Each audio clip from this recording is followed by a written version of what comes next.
রূপা দিয়ে মালা আগে গেঁথে নিছিলাম, তো এখন একটা একটা করে পাইন লাগাচ্ছি। তো দেখুন আপনারা পাইন মুখটিতে কীরকমভাবে পাইন লাগিয়ে নিচ্ছি। এই যে দেখুন, এটাকে একটা সাইড পাইন লাগাতে হয়, তারপরে এই যে এপাকে একটা সাইডে আছে মুখ, সেখানে পাইন লাগাতে হয়।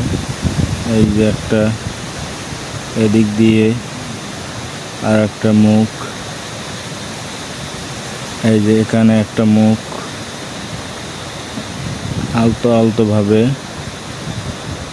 খুব সুন্দরভাবে পাইন লাগিয়ে নিচ্ছি। এই যে দেখুন, সাইডে যেখানে মুখ আছে সেখানে একটা একটা করে পাইন লাগাচ্ছি। আপনারা ভিডিওটা না টেনে সম্পূর্ণ ভিডিওটা দেখুন, আপনাদের ভালো লাগবে। এই যে এভাবে একটা সাইড পাইন লাগাচ্ছি, এদিক দিয়ে আবার মুখ ঘুরিয়ে নিয়ে একটু পাইন এই যে এখানে সাইডটা দিয়ে, এই যে এখানে পাইন একটা পাইনে মেশানো আছে সোয়াগাগুলো আলতো আলতো জল দিয়ে মিশিয়ে নিয়ে আটা আটা করে নেওয়া আছে, যার কারণে পড়তে পারে না।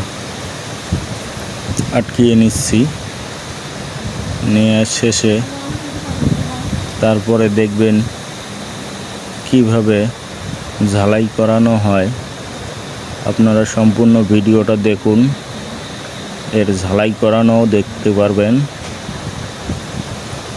এই যে দেখেন পাইনগুলি লাগানো শেষ, একটু জায়গা, এইটুক জায়গাতে আমি এখন ঝালাই করব।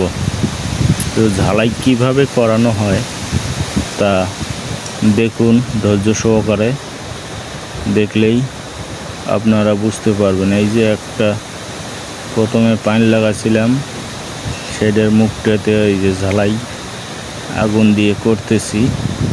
এটা গ্যাস, সেটা গ্যাসের আগুন দিয়ে, আগে মোমের আগুন দিয়ে ঝালাই করছিলাম এগুলো।